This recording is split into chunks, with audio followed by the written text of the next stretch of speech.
Renovarse o morir parece ser la única alternativa que tiene Petróleos Mexicanos y la Comisión Federal de Electricidad. Hoy quiero hablar de la primera únicamente.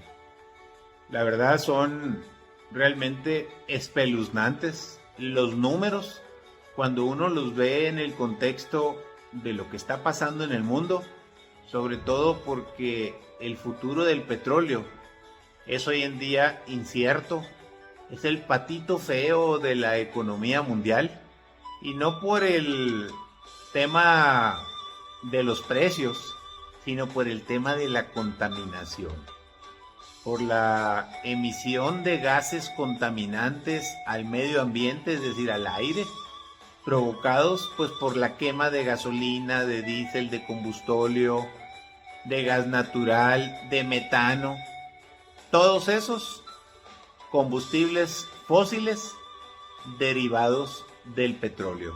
Y el petróleo, pues obviamente es una energía fósil que está comúnmente en el subsuelo, es decir, abajo de la tierra o abajo del mar, a veces a grandes profundidades, pero que requiere de mucha tecnología y de mucho dinero.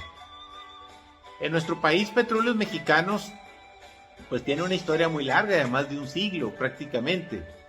Sin embargo, pues todos sabemos que en 1938 se dio la nacionalización de la industria petrolera con la expropiación de todas las empresas e instalaciones en la época del general Lázaro Cárdenas del Río, y se dio todo un proceso de liquidación, de reorganización y de intentar hacer del petróleo un activo para México y para los mexicanos. Y así fue como surgió lo que hoy conocemos como Pemex.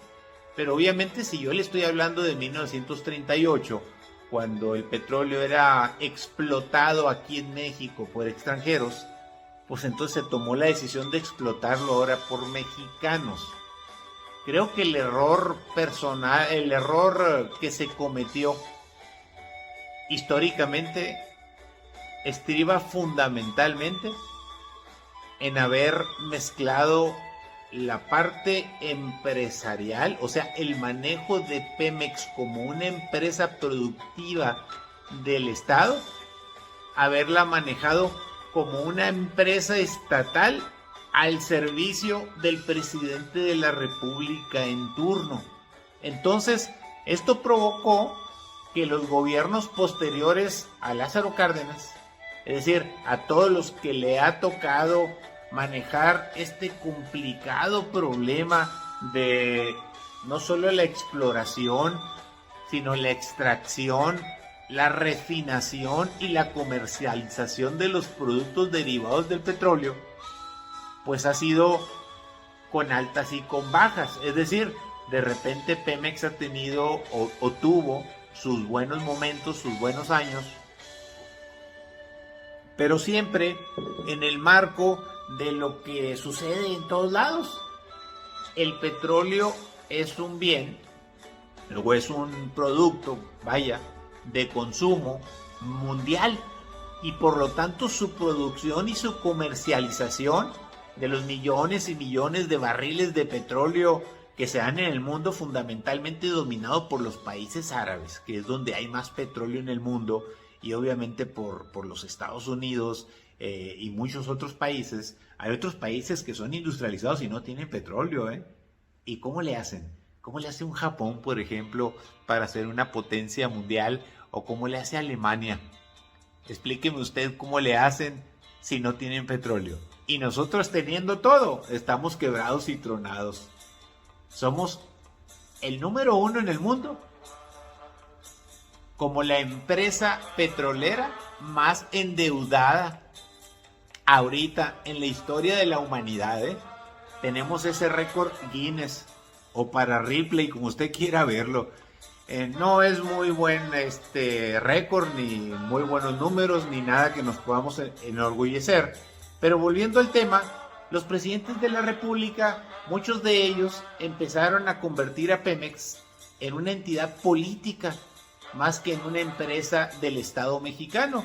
Y me explico, en vez de tener gobiernos corporativos, consejos de administración, que velen por cómo sí sacar adelante la empresa y que ésta tenga utilidades, o cuando menos si no tuviese utilidades, pues que no tenga pérdidas o grandes deudas. Pues efectivamente por decisiones políticas, por los cambios de gobernantes, por lo tanto cambios de directores de Pemex, pues esto se ha convertido en un auténtico desmadre económico y financiero. Esto quiere decir que si a esto le sumamos la obesidad de Pemex como empresa, miles y miles de trabajadores, miles y millones de prestaciones, la corrupción desproporcionada, desolotada, dirían por allá en los pueblos de Sonora, incontrolable, voraz, pues es evidente que no hay empresa que aguante mientras le están robando.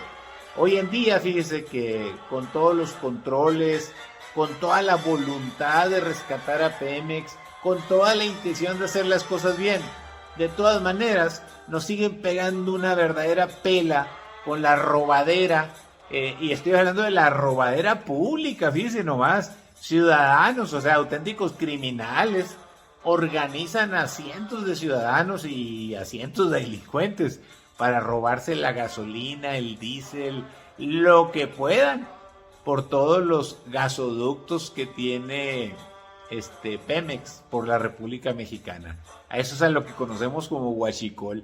Dice nomás que lamentable. Y estoy hablando ahora del 2021. Y me devuelvo un poquito para atrás, para que no piense que le estoy diciendo que todo es culpa del actual gobierno. Definitivamente no. Los gobiernos de los años 40, 50, 60, 70, 80, 90, de los 2000, de los 2010, todos parejitos tienen la culpa. Todos parejitos. Unos por ineficaces o por haber llevado la política a la empresa de gobierno o a la empresa de Estado, propiedad del pueblo de México, y le pegaron en toda la torre. ¿Por qué? Porque le empezaron a mermar, empezaron a abusar de ella, empezaron a contratar y gastar en exceso. Los sindicatos se privilegiaron a lo bruto, a lo tonto, y entonces hicieron improductiva a una empresa que debiera de ser o debería de ser una punta de lanza para invertir todo el dinero del petróleo en otras actividades como lo están haciendo los países árabes, buscando diversificación en portafolios financieros, con bancos internacionales, con inversiones en el extranjero, con nuevos desarrollos turísticos, buscando nuevas tecnologías, es decir, poniendo el dinero bueno en donde produzca más para el futuro cuando ya no haya petróleo. Pues en México hicimos todo lo contrario. Ahí vamos como el cangrejo para atrás y para atrás y para atrás. Y de una manera, insisto, generalizada, pero igualita. Todos han hecho lo mismo, incluido el actual. Todos. Hay un intento por rescatarlo actualmente. Desde luego, por el desgarriate de los anteriores, eso me queda muy claro. Y debo ser muy claro. Todos tienen la culpa. No ha habido un solo manejo profesional y pulcro de Pemex, cuando menos en los últimos 50 años. Y conste que la expropiación petrolera fue en 1938. Si le suma a usted 1940, del 40 al 2000, pues son algunos añitos, ¿no? Más los 20 de este siglo, pues usted saque cuentas. Simple y sencillamente, las cosas no están funcionando. Las pérdidas operativas de Pemex siguen dándose año con año. Son por un lado, son financieras. Ya estamos hablando de pérdidas, por ejemplo, tan solo de enero a septiembre del año pasado, de acuerdo a información oficial.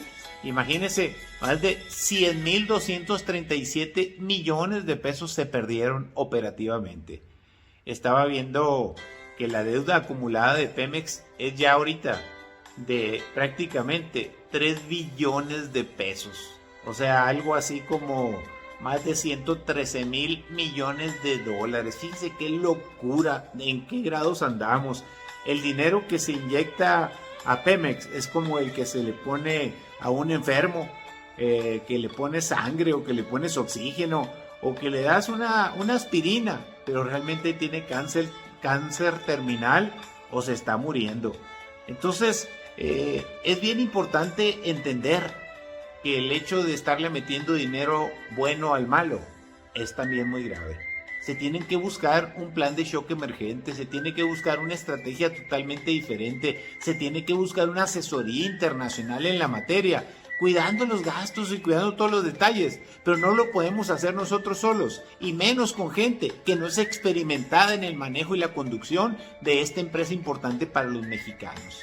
Hay que entender que los números hablan por sí solos. Estamos en una quiebra técnica y financiera real.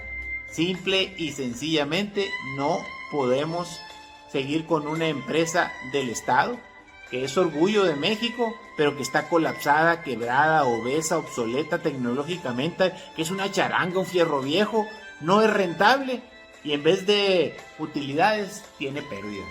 Así como un plan de choque, un plan emergente, algo visto desde afuera del contexto internacional, es lo que realmente necesitamos.